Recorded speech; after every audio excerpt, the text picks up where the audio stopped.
જો દીકરા ચેપ્ટર પહેલું 12મું ધોરણ લેક્ચર નંબર આપણો 39 અનંત લંબાઈના કયા લંબાઈના દીકરા અનંત લંબાઈના તાર વડે ઉત્પન્ન થતું કયું ક્ષેત્ર વિદ્યુત ક્ષેત્ર.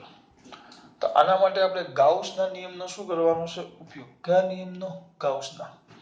તો મારા દીકરાઓ ધ્યાન આપશે પહેલો મુદ્દો સિમ્પલ આકૃતિ દોરી તો આકૃતિ શેમાં દર્શાવ્યા અનુસાર એમાં દર્શાવ્યા અનુસાર એક અનંત લંબાઈનો શું લેવું તાર કયા લંબાઈનો તાર લીધો અહીંયા ટૂંકા કેટલા છેક સુધી લાંબુ જ છે અનંત લંબાઈનો તાર લીધો જેની રેખીય ઘનતા રેખીય વિદ્યુતભાર ઘનતા એક સરખી રીતે એના પર વીજભાર આવેલો છે અને એ રેખીય વિદ્યુતભાર ઘનતા નિયમિત છે આપણે નિયમિત એક સરખી રીતે એ રેખીય વિદ્યુતભાર ઘનતા લેમ્બડા છે જે આપણે અહીંયા લખી નાખ્યું લેમ્બડા છે. હવે શું કરવાનું એમાં દર્શાવ્યા અનુસાર તારથી એક બિંદુ શું બેટા જેનો સ્થાન સદિશ વેક્ટર r હોય તેવું બિંદુ કયું ધ્યાનમાં લીધું p. તારથી જેનો કયો સદિશ સ્થાન સદિશ જેનો કયો સદિશ સ્થાન સદિશ વેક્ટર r હોય તેવું બિંદુ મેં કયું ધ્યાનમાં લીધું p. તેવું બિંદુ p ધ્યાનમાં લીધું જો બરાબર આ p ધ્યાનમાં લીધું મેં. તો શેમાં દર્શાવ્યા અનુસાર બેટા આકૃતિમાં લે જ આપણી આકૃતિ આ એટલે આકૃતિ આકૃતિ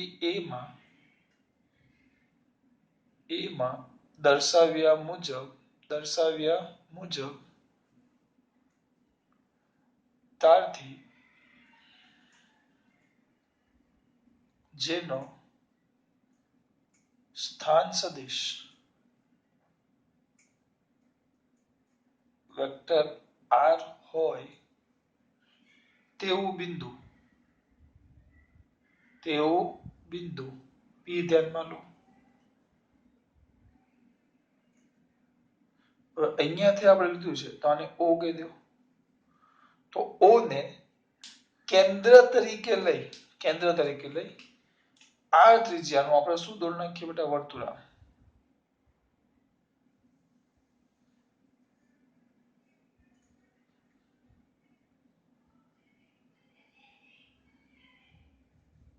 જોજો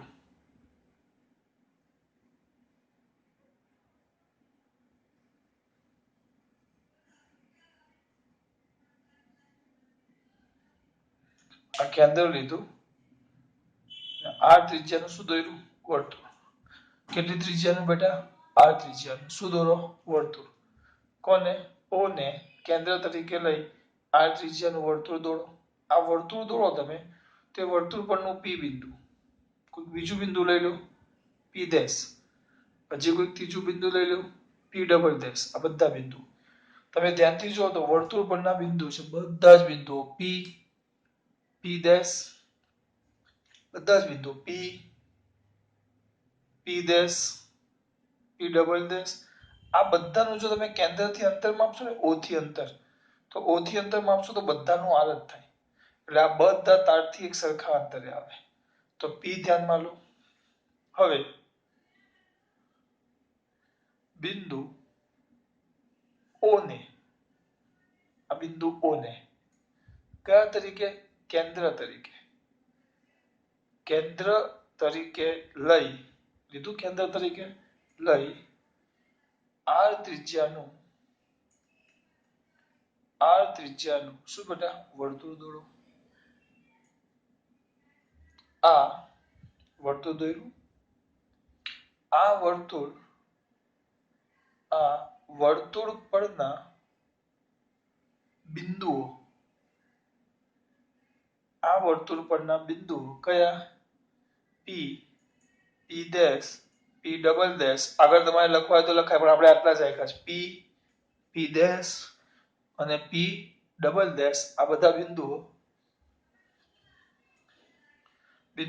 એ o થી o ન લખવું હોય તો તારથી સમાન અંતરે આવેલા હોવાથી તારથી કેવા બેટા સમાન અંતરે આવેલા હોવાથી આ બિંદુઓ પાસેનું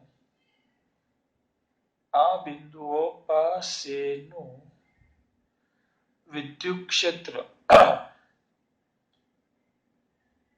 સમાન બને. એક પણ મુદ્દો ગોખવાનો નથી. વિદ્યુત ક્ષેત્ર કેવું બને?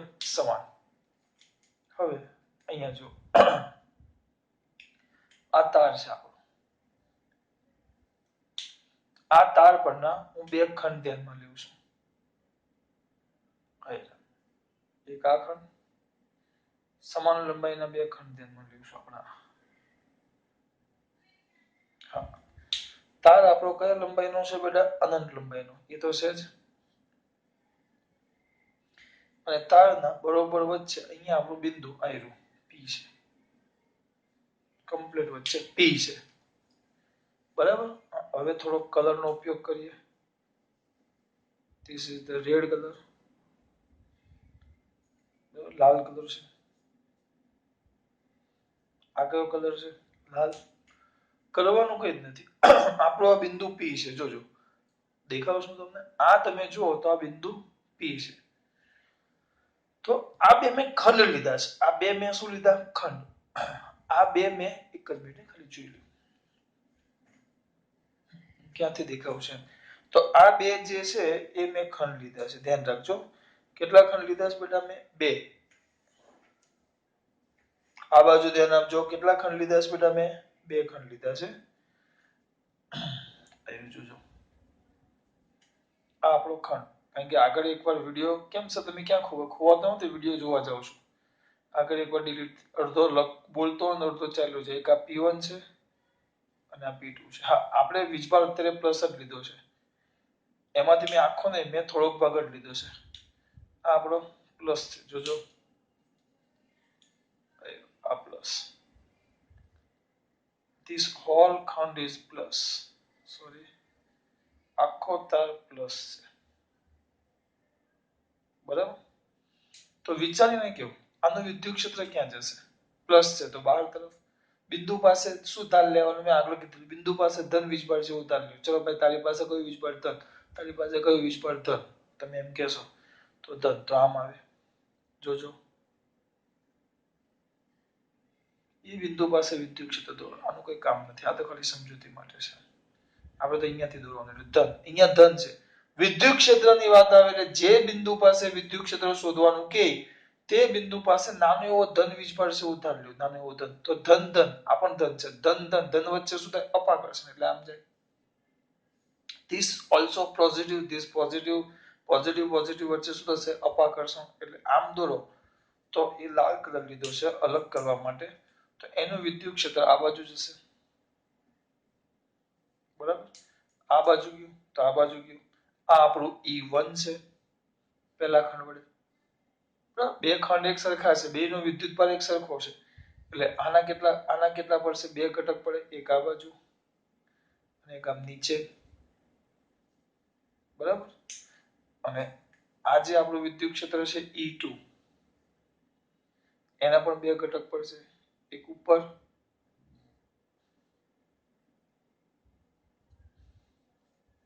મજા આવે છે કલર ચોક. પહેલા મગજ નો છે એટલે અમુક વાર લેટ ચાલે છે મારું મગજ. એક આમ અને એક આમ. તો ધ્યાનથી જો. હું છીટા બીટામાં પડતો નથી. આપણે આવું ડાયપોલમાં ભણી ગયા યાદ. આ બે છે એકબીજાની અસર શું કરશે? નાબૂદ કરશે. કેમ? કારણ કે E2 અને E1 આ બધું લખવાનું નથી, ખાલી ટૂંકમાં સમજૂતી માટે છે. E2 અને E1 આ બેના મૂલ્યો સરખા જ છે. ધ્યાન રાખજો. ખાલી તમારી માહિતી માટે છે. E2 બરાબર શું છે બેટા? E1. એટલે આ જે ખંડ છે થીટો દોરવો છે. મોઢું ન બગાડવું છે. અહીંયાથી આમ દોરો તો થીટા થાય પણ એમાં નથી પડતા. આ બે ઘટકો સમાન મૂલ્યના એટલે એકબીજા સમાન મૂલ્યના પરસ્પર વિરુદ્ધ દિશામાં એટલે એકબીજાની અસર શું કરશે? નાબૂદ કરે. આ નાબૂદ થાય અને સાથે સાથે આ પણ એકબીજાની અસર નાબૂદ થાય. આ એ નાબૂદ થાય. તો વધે આ બાજુ તો આમ ગયું આમ. એટલે પરિણામી આપણું આ જે P હતું P, તો પરિણામી વિદ્યુત ક્ષેત્ર આ બાજુ આવે. પરિણામી E. તો પરિણામી E તમે ધ્યાનથી દોરો તો અહીંયાથી જોશો, અહીંયાથી તો તો આના પરથી જો તમે દોરો તો એ ઈ છે ને અહીંયા ટોટલ ઈ આમ જાય આમ, જો આ પરિણામી ઈ. તો આ તો ત્રિજ્યાવર્તી, આ વર્તુળની કઈ દિશામાં થઈ ગયું? ત્રિજ્યાની. વર્તુળની કઈ દિશામાં થઈ ગયું? ત્રિજ્યાની. એટલે હંમેશા બિંદુઓ પાસે આ જે વિદ્યુત ક્ષેત્ર છે કઈ દિશામાં આવશે? ત્રિજ્યાવર્તી.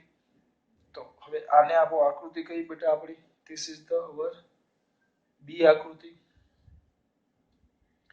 તો આકૃતિ બી માં દર્શાવ્યા મુજબ, આકૃતિ બી માં શું કરે અનુસાર દર્શાવ્યા મુજબ તાર પરના બે ખંડો P1 અને P2 ધ્યાનમાં લો, જેના કારણે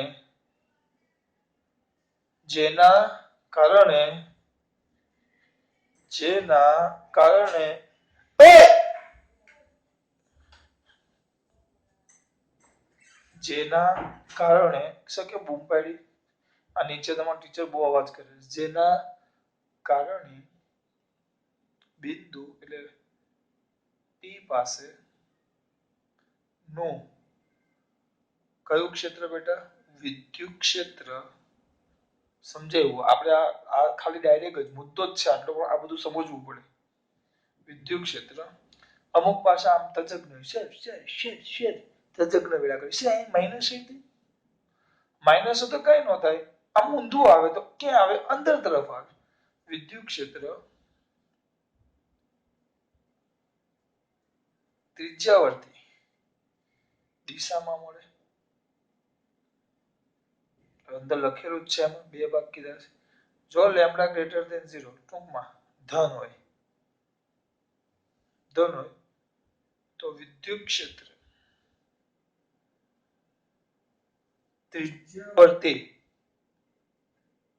ત્રિજ્યાવર્તી દિશામાં બહાર તરફ,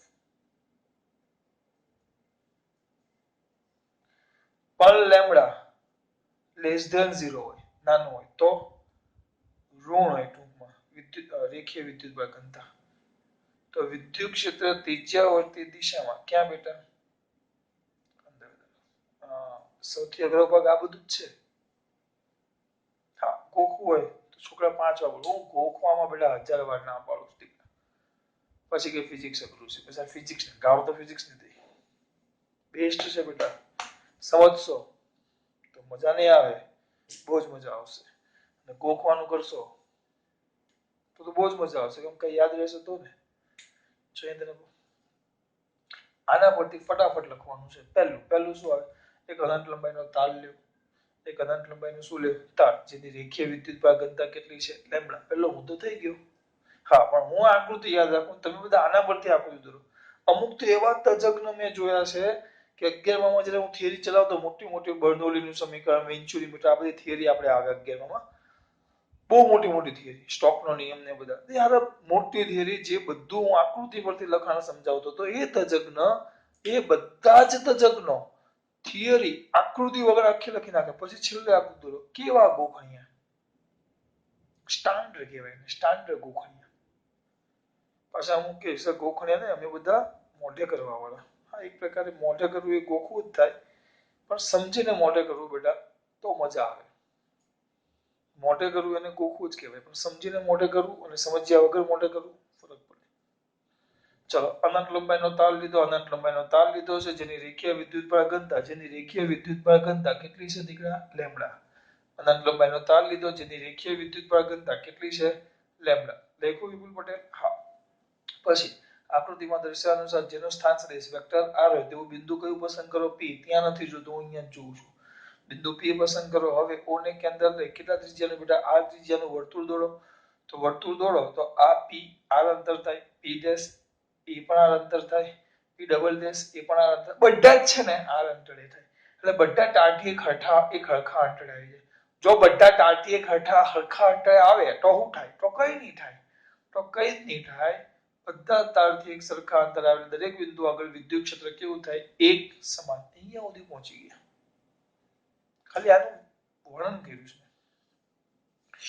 પછી આકૃતિ બી માં દર્શાવ્યા અનુસાર તારના બે ખંડ P1 અને P2 લીધા છે, જેના કારણે બિંદુ P પાસે પરિણામી વિદ્યુત ક્ષેત્ર ત્રિજ્યાવર્તી દિશામાં કઈ એવું બહાર ધન છે એટલે આમ જાય, ઋણ હોય તો તીર આમ અંદર આવશે, આમ આમ એટલે પરિણામી આમ આવે.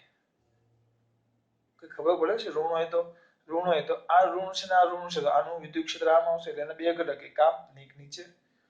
આમ જશે તો એક ઉપર અને એક અંદર, તો અંદરના બે રહેશે, ઉપર નીચે વાળા ઉડી જશે.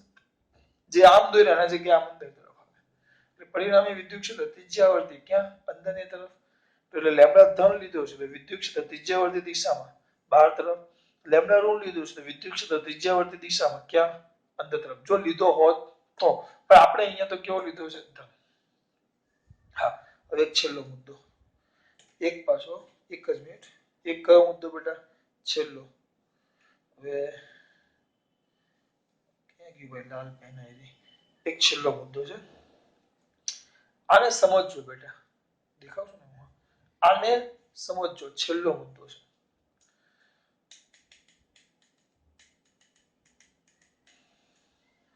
આ તાર છે, આમ તો હું તમને બોર્ડ ઉપર સમજાવું, પણ હવે કેવું છે નથી, નકર હાજરમાં હોત તો આ મુદ્દો સમજવામાં થોડી વધારે મજા આવતે. વિચારો, આ તાર છે,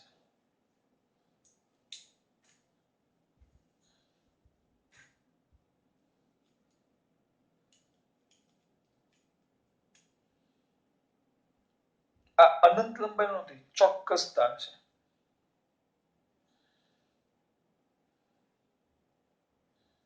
છેડાવાળો. તો અહીંયા એક બિંદુ લો, P બિંદુ. તો આ P બિંદુ, મેં પ્રયત્ન એવો કર્યો છે, વિચારો આમ તાર છે બરાબર, ચોક્કસ લંબાઈનું છે, ચોક્કસ, અનંત લંબાઈ નથી, ચોક્કસ લંબાઈનું છે. અને હું અહીંયા એક કમ્પ્લીટ P બિંદુ દોરું છું, પ્રયત્ન એવો કર્યો છે કે બરોબર વચ્ચે આવે આ P, ચોક્કસ લંબાઈ છે. તો આ P નું આ છેડાથી અંતર કેટલું થશે? આ છેડાથી જેટલું અંતર થાય એટલું જ આ છેડાથી અંતર થાય, કારણ કે આ તાર ચોક્કસ લંબાઈનો છે. બરાબર, ચોક્કસ લંબાઈ, આટલું ફિક્સ આ જે થતું હોય બેટા, 15 સેમી સ્કેલ જેટલું છે, 30 સેમી ગણી લો તો બરોબર કમ્પ્લીટ મેં 15 પાસે દોર્યો છે. હવે અહીંયા એક Q લેવું છું, Q. તો આ છેડાથી આનું અંતર અને આ છેડાથી આનું અંતર બે એક સરખું થાય? ના. કેમ? કેમ એવું? કેમ? કારણ કે આ તાર ચોક્કસ છે. PQ અને અહીંયા એક હજી બિંદુ લઈ લેવું છું R. આ બધા અહીંયાથી તમે અંતર ગણશો તો આ તારથી બધાનું અંતર R જ છે, સ્મોલ r, લંબ અંતર. હા, પણ ચોક્કસ તાર છે એટલે આ છેડાઓથી બધા તાર, આ બધા બિંદુઓ, આ તાર માટે બધા બિંદુઓ અલગ કહેવાય. કેમ અલગ કહેવાય? કારણ કે ચોક્કસ છેડા છે. જો સમજો, હવે આ બોર્ડ છે, આ બોર્ડ તમને દેખાય છે, જોઈ લો ક્યાં સુધી બોર્ડ દેખાય છે તમને? હા, આપણે આખું ન જોવાનું, તમે આટલું જુઓ, આ છેડાથી આટલું જુઓ, આ બોર્ડ. હવે હું અહીંયા બરોબર, ચલો એક કામ કરીએ, બોર્ડને આ ડસ્ટર લઈએ આપણે, જોજો આ ડસ્ટર વચ્ચે મૂકો તો આ ડસ્ટર ક્યાં આવે? અત્યારે તમે મને કહેશો તો આ ડસ્ટર એ બે બાજુ એક સરખું કહેવાય. આ પહેલી સ્થિતિ ડસ્ટરની. ડસ્ટર અહીંયા મૂકું તો આ બીજી સ્થિતિ અને આ ત્રીજી સ્થિતિ. તો ત્રણ માટે આ પહેલું, આ બીજું અને ત્રીજું. ચલો આ પહેલું, આ છેડાથી નજીક થઈ જાય અને પેલા છેડાથી દૂર થાય. આ બીજું, બંને છેડાથી એક સરખું અંતર. અને આ ત્રીજું, પહેલા છેડાથી દૂર અને બીજા છેડાથી નજીક. તો આ પહેલું, આ બીજું અને આ ત્રીજું, ત્રણે ત્રણ બિંદુ એક સરખા કહેવાય? કોઈ હિસાબે નહીં. કેમ? ચોક્કસ લંબાઈ છે. પણ વિચારો, આ બોર્ડ છે, આ બોર્ડ, આ છેડો, આ બોર્ડનો આ છેડો અનંત અંતરે છે, અનંત અંતરે. આ બોર્ડનો આ છેડો પણ અનંત અંતરે છે, અનંત, બહુ દૂર. આ છેડો પણ દૂર નહીં, બહુ દૂર છે. આ છેડો પણ દૂર નહીં, બહુ દૂર, અનંત, કોઈ અંત જ નથી. તો અહીંયા હું આ ડસ્ટર મૂકું તો આ પહેલી સ્થિતિમાં ડસ્ટર પહેલા છેડાથી કેટલું અંતર થશે? પહેલા છેડાથી આનું અંતર અનંત. કેમ ભાઈ? અનંત જ છે. અહીંયા મૂકું તો બીજા છેડાથી આનું અંતર, આ છેડાથી આ ડસ્ટરનું અંતર અનંત. બીજી સ્થિતિમાં મૂકો તો આ પહેલા છેડાથી 10 નું અંતર અનંત, બીજા છેડાથી 10 નું અંતર અનંત, ત્રીજી સ્થિતિમાં મૂકો તો આ છેડાથી 10 નું અંતર અનંત, આ છેડાથી 10 નું અંતર અનંત. ટૂંકમાં ગમે તે લો, પહેલી બીજી ત્રીજી બધી માટે બે છેડાથી અંતર ટૂંકમાં એક સરખું જ અંતર છે એમ કહેવાય. આકૃતિ દોરી સમજાવું છું. આ તાર, આ જે તાર છે, આ તાર છે, જો આમ છે, પણ હવે આ તાર અનંત લઈ લઉં છું.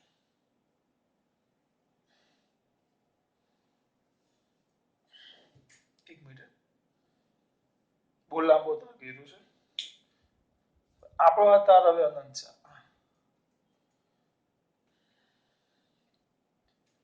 હવે હું બિંદુ પી ગયું અહીંયા લઉં છું, જેનું અંતર r છે, બિંદુ r કયો કેપિટલ, જેનું અંતર પણ r છે, અને બિંદુ r અંતર q p. તો આ બધા બિંદુ, ચલો q બિંદુ આ છેડાથી ક્યાં આવેલો છે અનંત, q બિંદુ આ છેડાથી પણ અનંત અંતર છે, p બિંદુ આ છેડાથી પણ અનંત આવેલો છે, p બિંદુ બીજા છેડાથી પણ અનંત આવેલો છે, કે r બિંદુ પહેલા છેડાથી પણ અનંત અંતરે આવેલું છે, r બિંદુ પહેલા છેડાથી પણ અનંત અંતરે આવેલું છે. તેનો મતલબ શું થયો? આ બધા બિંદુ એક સરખા થઈ ગયા, પણ કોના માટે? આ તાર છે ને એ અનંત લંબાઈનો છે એટલે બેટા, નહીં તો ન થાય. અનંત લંબાઈના તાર માટે. હજી એક નાનું ઉદાહરણ આપું.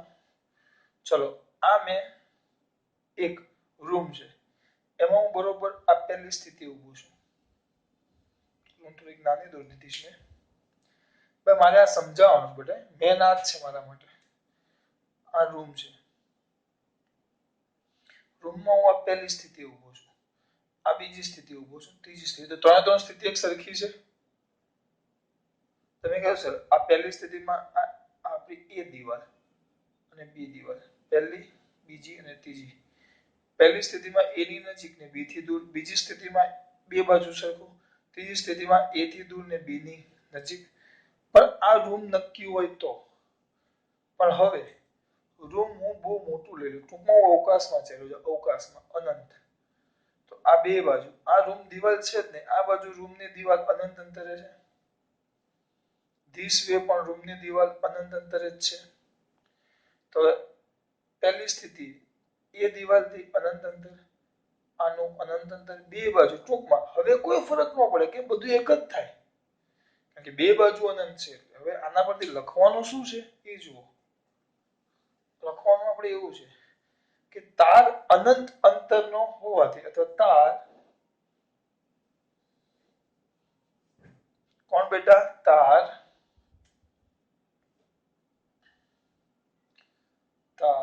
અનંત લંબાઈનો હોવાથી તારથી r અંતરે આવેલા બિંદુઓ p q r ચાલ્યા કરે. એટલે અનંત લંબાઈનો તાર હોય તો તમે આ તારથી કોઈ પણ બિંદુ લો, કોઈ પણ બિંદુ, કોઈ પણ એની વન, તો એ બધા બિંદુઓ માટે કયું ક્ષેત્ર? વિદ્યુત ક્ષેત્ર કેવું બને બેટા? સમાન બને. એક જ સૂત્ર અનંત લંબાઈના બધા તાર માટે કેવું? સાચું. આ થઈ ગઈ તમારી થિયરી. હા, આકૃતિ સી બેટા, સી સી ને એ બી સી, એટલે આકૃતિ સી માં દર્શાવ્યા મુજબ. એક કામ કરજો, આ પોર્શન છે ને અહીંયા પહેલા લખી નાખજો. આકૃતિ સી માં દર્શાવ્યા મુજબ તાર અનંત લંબાઈનો હોવાથી, જો ચોક્કસ લંબાઈનો તો તમે આ મુદ્દો ન લખી શકો. અનંત લંબાઈનો છે એટલે જ તમે લખી શકો છો. ચોક્કસ લંબાઈનો તો કઈ નહીં, બધે શોધવું પડે આમ. જ્યારે આમાં બધી બાજુ એક સરખું થાય, આ બાજુથી પણ અનંત, આ બાજુથી પણ અનંત. એટલે આ તમારા થિયરીનો સૌથી અઘરા ભાગ પૂરા. હવે આ બધું ભૂસી નાખીશ, એટલે પહેલા આપણું એક વાર બધું જ ભૂસી નાખીશ. એટલે આપણે પહેલા એકવાર વ્યવસ્થિત આનું શું કરી નાખીએ બેટા રિવિઝન. તો પહેલા અહીંયાથી આકૃતિ એમાં દર્શાવ્યા અનુસાર અનંત લંબાઈનો તાર લેવો જેના પર જેની રેખીય વિદ્યુત ઘનતા કેટલી છે લેમ્બડા તારથી જેનો સ્થાન સદિશ વેક્ટર આવે તેવું બિંદુ કયું પસંદ કરો પી. હવે ઓને કેન્દ્ર લઈ આ ત્રિજ્યાનું શું દોરો વર્તુળ તો વર્તુળ પરના બિંદુ પી પી ડેશ અને પી ડબલ ડેશ એ બધા સમાન અંતરે આવેલા હોવાથી વિદ્યુત ક્ષેત્ર કેવું હશે એક સમાન. પછી શેમાં દર્શાવ્યા અનુસાર આકૃતિ શેમાં દર્શાવ્યા અનુસાર બી માં દર્શાવ્યા અનુસાર તાર પર જો અંદર જોઈશ તો હું ગોખવા જેવું થઈ જાય હું નથી બોલી શકતો એટલે હું અહીંયા આકૃતિમાં તારમાં બે ખંડો P1 અને P2 ધ્યાનમાં લો બીમાં દર્શાવ્યા અનુસાર જેને કારણે P2 ને P1 ધ્યાનમાં લો જેને કારણે બિંદુ P પાસે પરિણામી વિદ્યુત ક્ષેત્ર ડાયરેક્ટ લખી નાખો વિદ્યુત ક્ષેત્ર ત્રિજ્યાવર્તી દિશામાં ક્યાં આવે બહાર તરફ થઈ ગયું. જો લેમ્બડા ધન લ્યો તો પરિણામી વિદ્યુત ક્ષેત્ર ત્રિજ્યાવર્તી બહાર તરફ અને ઋણ હોય લેમ્બડા તો પરિણામી વિદ્યુત ક્ષેત્ર અંદર તરફ. અહીંયા સુધી આવી ગયું સીધું. આ તો સમજૂતી માટે પેલું જે આગળ બકબક કર્યું આપણે ડાયરેક્ટ તાર અનંત લંબાઈનો હોવાથી તારથી સમાન અંતરે આવેલા દરેક બિંદુ આર અંતર એટલે સમાન અંતરે આવેલા બિંદુ પી ક્યુ આર ગમે તેટલા હોય એ બધા જ બિંદુઓ માટે વિદ્યુત ક્ષેત્ર એક સરખું થાય. થઈ ગયું.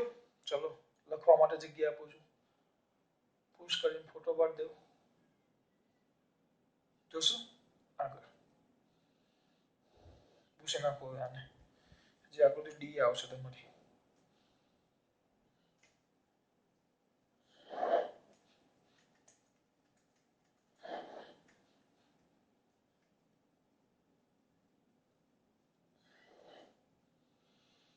હે ભગવાન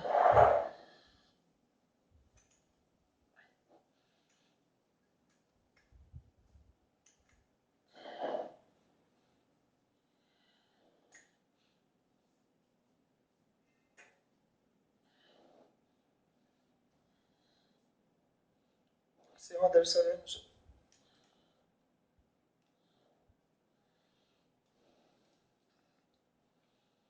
ડી દોરું છું એક જ મિનિટ ખાલી જગ્યા જોઈ લો.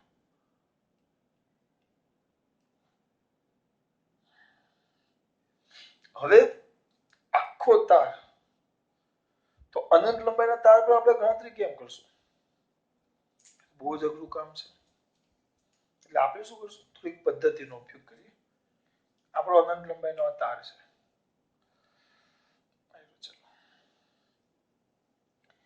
આખો તો હું એક સાથે ગણતરી કરી જ ન શકું એટલે હવે અહીંયા આવશે ગાઉસના નિયમનો ઉપયોગ. ગૌસ તમારી ભાષામાં તો એક આપણે પૃષ્ઠ દોરી દેવાનું નળાકાર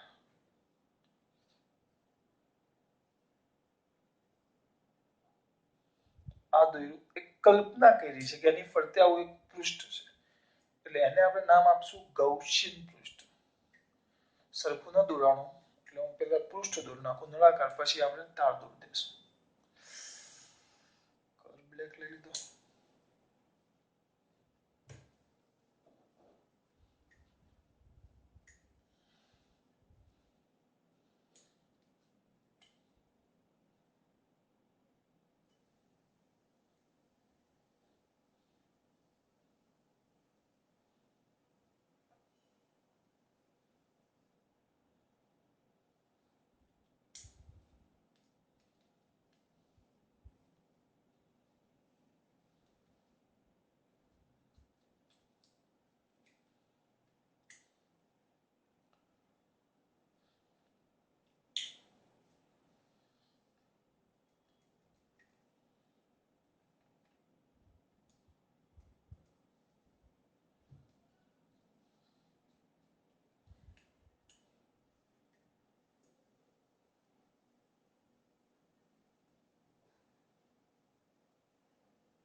આ તાર દોર્યો તાર તો આપણો હતો જ દેખાય છે. ચલો તાર તો હતો બરાબર એના પરનો વીજભાર કેવો હતો આ પ્લસ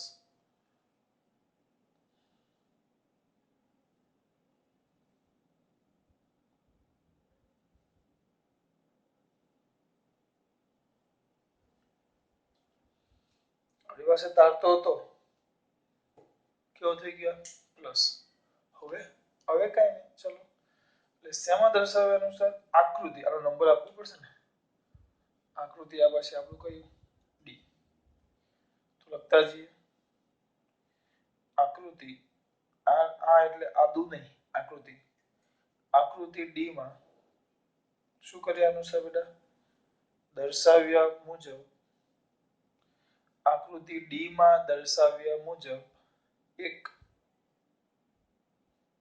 એલ લંબાઈ એલ લખી છે લંબાઈ એલ લંબાઈ આ જે પૃષ્ઠ લીધું ને એલ લંબાઈ છે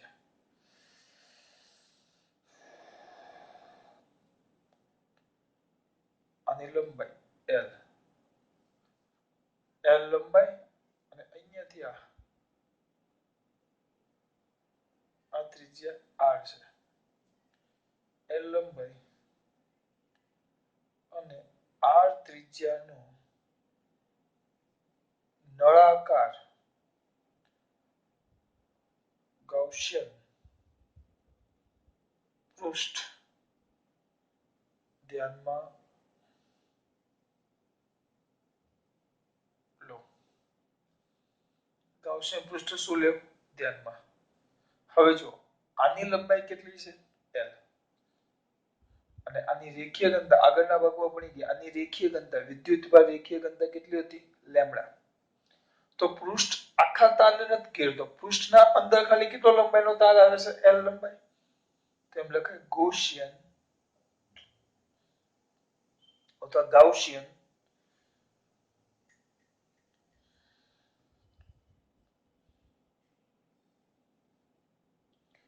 તો ગાઉસિયન પૃષ્ઠ વડે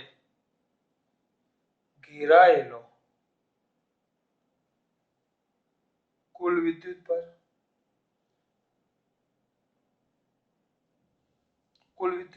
ક્યુ મેં તમને વિદ્યુતભાર માટે બૂમો પાડી કીધેલું કે વિદ્યુતભાર પૃષ્ઠ વડે આખો તાર ને ખાલી એલ લંબાઈનો તાર આવે છે અને લેમ્બડા અને રેખીય ઘનતા કેટલી છે રેખીય વિદ્યુતભાર ઘનતા કેટલું છે લેમ્બડા રેખીય વિદ્યુતભાર ઘનતા એવો શબ્દ આવે રેખીય વિદ્યુતભાર ઘનતા કયો શબ્દ આવે બેટા રેખીય વિદ્યુતભાર ઘનતા જો રેખીય વિદ્યુતભાર ઘનતા એવો શબ્દ આવે એનો મતલબ એમ એકમ લંબાઈ દીઠ વિદ્યુતભાર લેમ્બડા તો આપણે તો કેટલી લંબાઈ છે લેમ્બડા એલ લંબાઈ તો આના અંદર કેટલી એલ લંબાઈ છે એટલો જ વિદ્યુતભાર ધ્યાનમાં લેવાનો એના વડે એટલો જ ઘેરાય બાકીનો બધો ઘેરાય નહીં તો ગાઉસિયન પૃષ્ઠ વડે ઘેરાયેલો કુલ વિદ્યુતભાર Q કારણ કે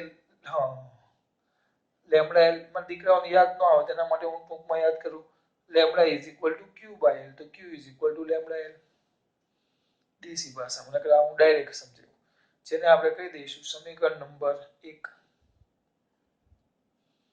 આટલો વિદ્યુતભાર એના વડે ઘેરાયેલો છે મારે શું કરવાનું આના બધા જ પૃષ્ઠ સાથે સંકળાયેલું ફ્લક્સ શોધવાનું હવે આને ડાબી બાજુનું આ ડાબી બાજુ અને આ કઈ બાજુ જમણી બાજુ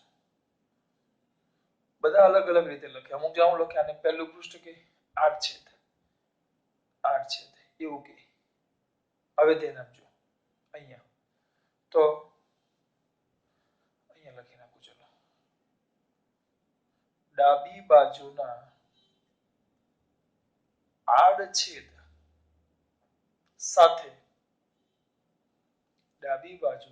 આડછેદ સાથે સંકળાયેલ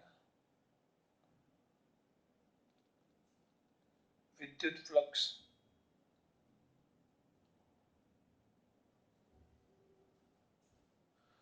તેને આપણે કહેશું phi1 5 એટલે તરત યાદ જ છે કારણ કે આમાં ઈ બધે જ સમાન હશે અનંત લંબાઈનો તાર છે એટલે તો Ea cos theta Ea cos theta એ એટલે કે આ છેદનું ક્ષેત્રફળ પહેલા એ પર ધ્યાન આપો સોરી cos theta પર ધ્યાન આપો થીટા ચલો આના માટે આપણો પૃષ્ઠ છે જો બેટા આ આપણો પૃષ્ઠ છે આયલો તો તમે એનો ક્ષેત્રફળ સદિશ દોરો આ પૃષ્ઠ છે તો એનો ક્ષેત્રફળ સદિશ દોરો આમ તો કમ્પલસરી આપણે ભણી ગયા ક્ષેત્રફળ સદિશ હંમેશા સપાટીને કયા રૂપે હોય લંબ તરફ અને એ ક્યાં બહાર તરફ જો એ આમ આવશે આમાં કમ્પ્લીટ દેખાય છે એ આમ આવશે જો કમ્પ્લીટ બહાર તરફ આમ એ અને આ પ્લસ આખો થાત તો એના માટે વિદ્યુત ક્ષેત્ર ઈ ઉપર જશે તો અહીંયા ઈ અને એ વચ્ચેનો ખૂણો થીટા 90 થઈ ગયો તમારે બીજું કોઈ કહેવાનું છે બીજી કોઈ કિંમત મૂકવાની જરૂર જ નથી થીટા જ 90 થઈ ગયું જો તો અહીંયા લખાશે શું લખાય કે ભાઈ ઈ અને એ બંને લંબ છે એટલે થીટા કેટલા થઈ જાય 90 તો E is equal to E cos 90 cos 90 કેટલા થાય 0 એટલે પહેલી સપાટી સાથે આપણે આખી બંધ સપાટી સાથે બધું આખા ગાઉસિયન પૃષ્ઠ આખું જે પૃષ્ઠ છે ને એની સાથે સંકળાયેલું ફ્લક્સ શોધવાનું છે તો હું પહેલા કઈ સપાટી લીધી ડાબી બાજુ r છેદ પહેલા મેં કઈ લીધું ડાબી બાજુ હવે એ જ રીતે હું કઈ બાજુ લઈશ જમણી બાજુ જમણી બાજુના r છેદ સાથે સંકળાયેલ કયું ફ્લક્સ વિદ્યુત ફ્લક્સ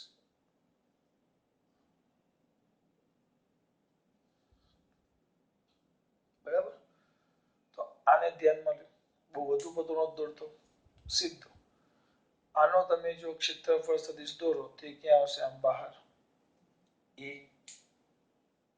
આમ બહાર આવે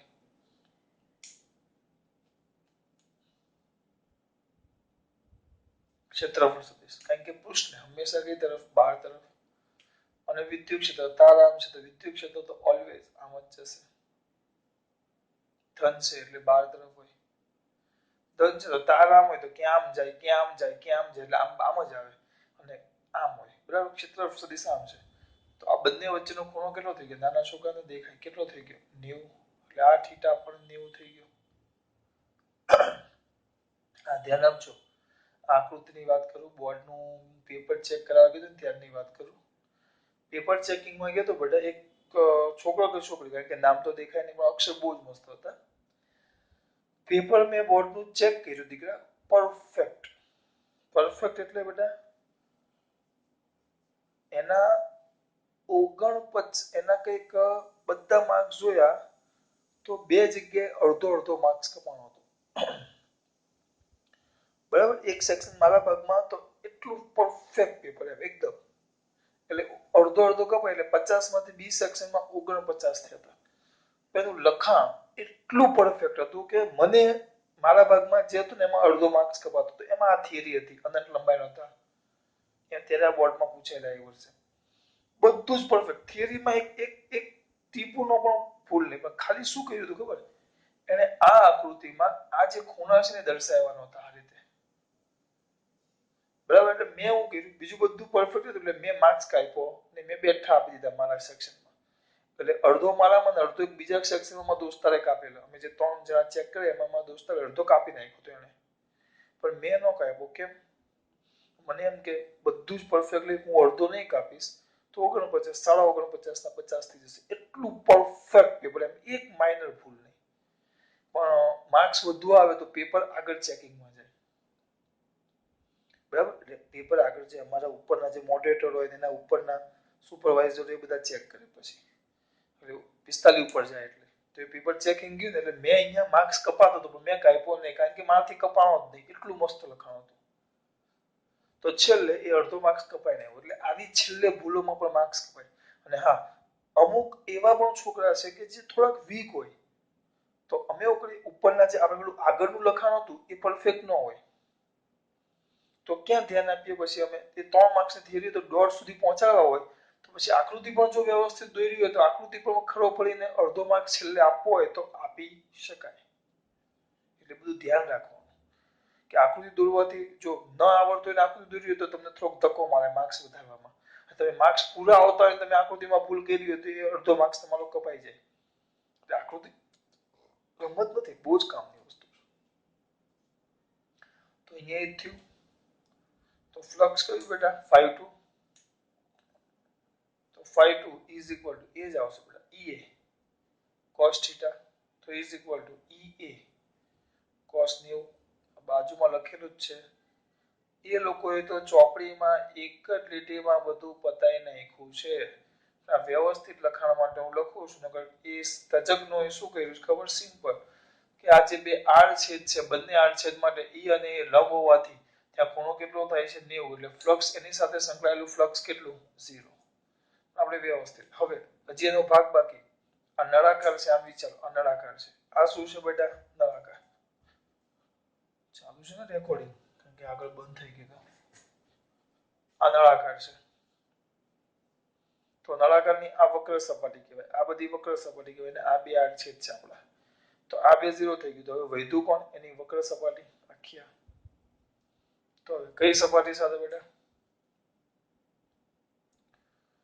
વક્ર સપાટી સાથે સંકળાયેલ કયું ફ્લક્સ વિદ્યુત ફ્લક્સ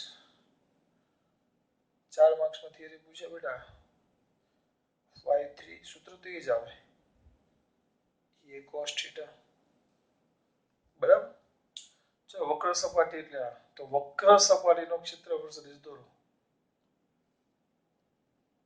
તો એ સપાટીને લંબ બહાર તરફ એટલે એનો ક્ષેત્રફળ સદિશ એ ઉપર આવશે જો આ સપાટી હોય તો કે આમ બહાર તરફ અને ક્ષેત્રફળ સદિશ પણ એ જ દિશામાં આવશે ઈ પણ આમ જ આવશે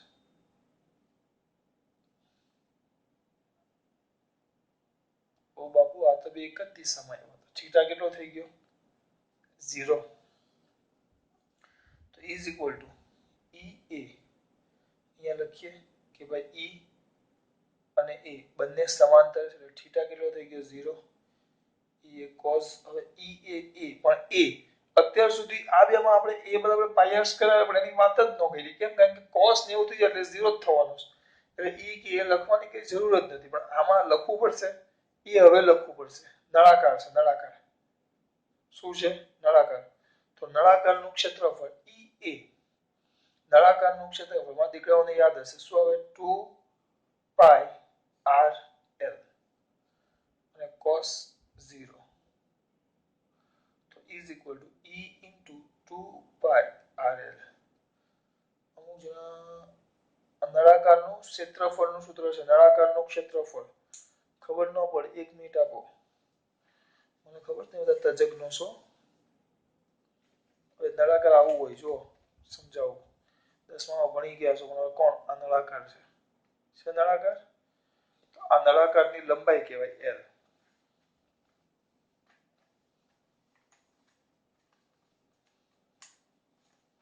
નળાકારની લંબાઈ થાય l અને આ અહીંનો પરિઘ થાય જો 2 પાઈ r આ નળાકારની લંબાઈ થઈ l અને એનો પરિઘ 2 પાઈ r પણ નળાકારને જો વચ્ચેથી કાપી નાખો આમ તો આમ થઈ જાય જો તો લંબચોરસ થઈ ગયો તો આ તેની લંબાઈ હતી અને આપણે આને આમ ગોળ વાળ્યું આપણે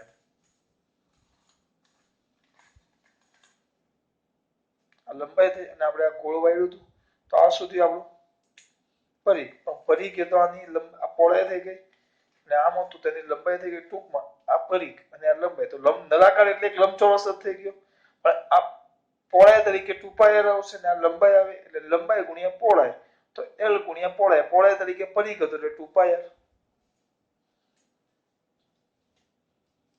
આવી ગયું તો કુલ તો કોની સાથે ભાઈ કોણ છે આપણું નળાકાર સાથે નળાકાર શબ્દ ખરાબ લાગશે કોઈને ગાઉસિયન પૃષ્ઠ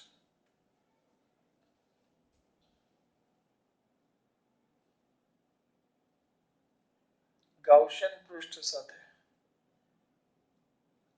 સાથે સંકળાયેલ વિદ્યુત ફ્લક્સ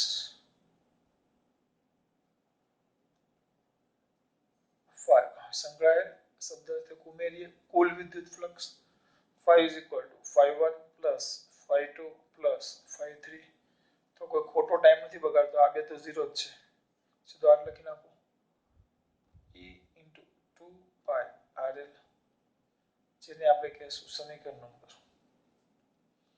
1. બીજું કઈ કામ નથી, સીધું સમીકરણ નંબર 2. બરાબર. પછી ગૌસનો નિયમ હતો, ગાઉસનો નિયમ. ગાઉસનો નિયમ આપણે યાદ કરો, ફ્લક્સ ફાઈ કોઈ પણ બંધ પૃષ્ઠ, નળાકાર એટલે આ બંધ પૃષ્ઠ જ છે, નળાકાર. નળાકાર એટલે બંધ પૃષ્ઠ થાય આમ. તો બંધ પૃષ્ઠ સાથે સંકળાયેલું કુલ flux phi is equal to, બીજું સૂત્ર હતું ક્યુ બાય એપ્સિલોન 0. તો ક્યુ તો આપણે હમણાં શોધ્યા બેટા.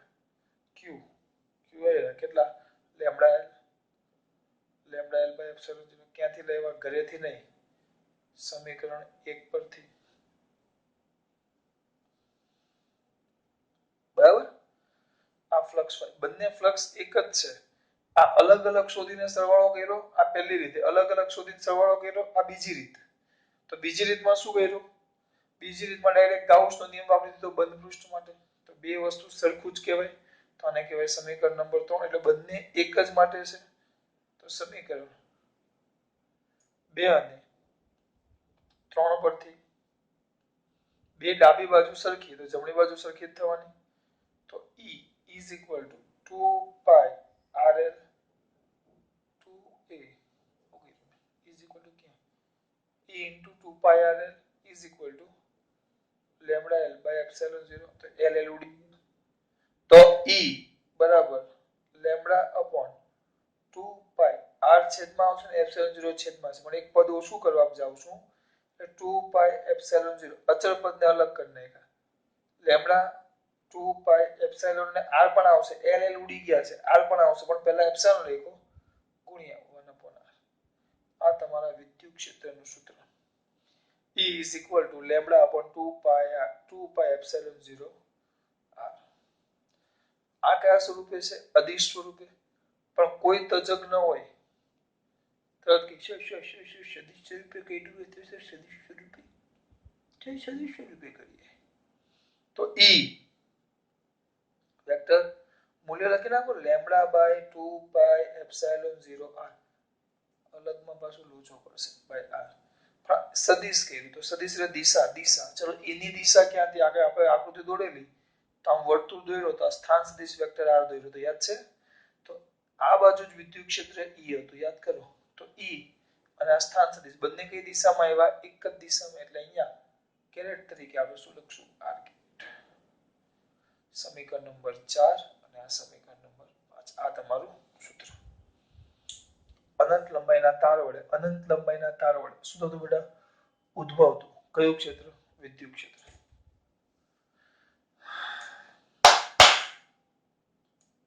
ખબર પડે છે આમાં? પેલો આગળનો પોર્શન તો યાદ છે મારા દીકરાઓને? હા કે ના? એક અનંત લંબાઈનો તાર લ્યો. લીધો? એક અનંત લંબાઈનો તાર લ્યો જેની રેખીય વિદ્યુત ઘનતા, ચલો આ જોઈ લો. 1 મિનિટમાં હું ફટાફટ તમને મોઢે કરાવું, પૂછી નાખું છું બેટા બધું. બધી આકૃતિ દોરું એટલે આમ 2 મિનિટમાં થિયરી થઈ જાય.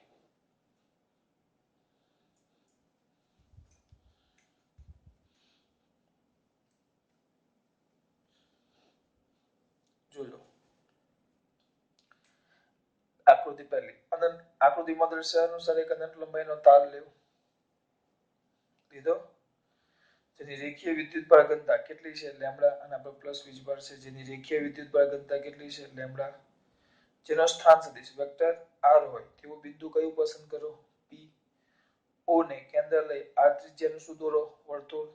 એના પરના બિંદુ P, P dash, P double dash સમાન અંતરે આવેલા હોવાથી બધા માટે વિદ્યુત ક્ષેત્ર કેવું થશે? એક સરખું. આકૃતિ A પતી ગઈ. આકૃતિ B તાર હતો આપણો.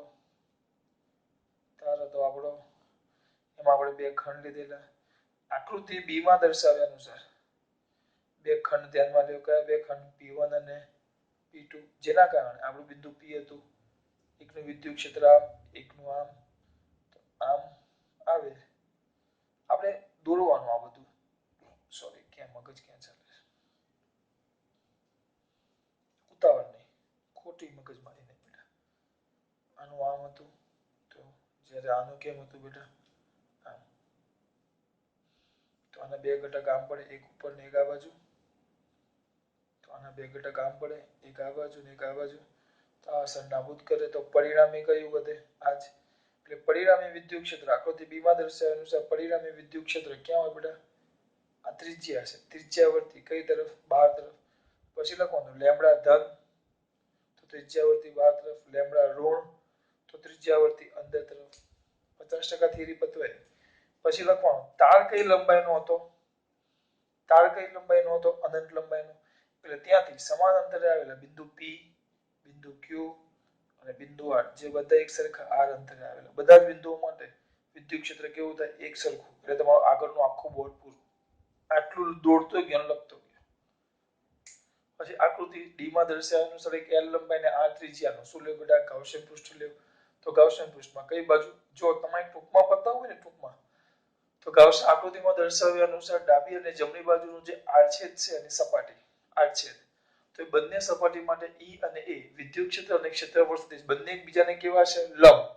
બંને એકબીજાને લંબ હોવાથી તેની સાથે સંકળાયેલું ગાઉસિયન તેની સાથે સંકળાયેલું શું બેટા? તેની સાથે સંકળાયેલું વિદ્યુત ફ્લક્સ કેટલું થાય? શૂન્ય. ડાયરેક્ટ પતી ગયું. નહીં તો ફટાફટ આપણે એકદમ સ્પીડમાં એકદમ પહેલા કઈ બાજુ? ડાબી બાજુ તો flux φ1 is equal to Ea cos θ. θ કેટલો છે? 90. તો કેટલું? 0. જમણી બાજુ φ2 અક્ષર સારા છે પણ ચિંતા ન કરતા is equal to Ea cos θ. θ કેટલો છે? 90. એટલે કેટલું? 0. હવે કઈ વક્ર સપાટી તો એ વ્યવસ્થિત લખો φ3 is equal to બેટા Ea cos θ. તો is equal to Ea બંને સમાંતર છે cos 0. E ના E ક્ષેત્રફળ આવેલું યાદ રહેવું જોઈએ 2 pi rl cos 0 એટલે 1. આ પહેલું આવી ગયું. કુલ flux phi is equal to phi1 plus phi2 plus phi3 તો is equal to E into 2 pi rl. આવી ગયો. હવે કયો નિયમ? ગાઉસનો નિયમ. ગાઉસનો નિયમ તો શું આવે? સંકળાયેલું કુલ flux phi is equal to q by epsilon 0 બંધ પૃષ્ઠ વડે ઘેરાયેલો કુલ વિદ્યુતભાર. પેલામાં આપણે આગળ લખ્યું આમાં હું લખવાનું ભૂલી ગયો તો વાંધો નહીં. ત્યાં લખવાનું q બરાબર બંધ પૃષ્ઠ વડે ઘેરાયેલો કુલ વિદ્યુતભાર તો is equal to lambda l. તો અહીંયા લખી નખાય lambda l is by epsilon 0 flux phi. આ બે એક સરખા છે તો lambda l by epsilon 0 is equal to E into 2 pi rl. l ગયા તો E is equal to lambda by 2 pi epsilon 0 r છેદમાં આવી ગયું. સદિશ સ્વરૂપે લખો તો vector E is equal to lambda by 2 pi epsilon 0 r મૂલ્ય પણ સદિશ આવે એટલે એકમ સદિશ લખવું પડે r કેરેટ. કેમ r કેરેટ? કારણ કે એ દિશામાં જ છે. આ બાજુ જ વિદ્યુત ક્ષેત્ર હતું જો જે ત્રિજ્યાવર્તી આમાં જો ને વિદ્યુત ક્ષેત્ર ત્રિજ્યાની દિશામાં જ છે. ત્રિજ્યાની દિશામાં. થિયરી પૂરી. કેટલી વાર લાગી? બહુ સ્પીડમાં લાગી. ચલો હવે આના પછી આવશે અનંત વિસ્તારના પૃષ્ઠ વડે જે નેક્સ્ટ પીરિયડમાં જોશું. 3 પૃષ્ઠ 3. ચલો જય શ્રી કૃષ્ણ. એમ તો પાછું યાદ છે ને આપણે શું બોલી ખાસ વાત. જય શ્રી કૃષ્ણ.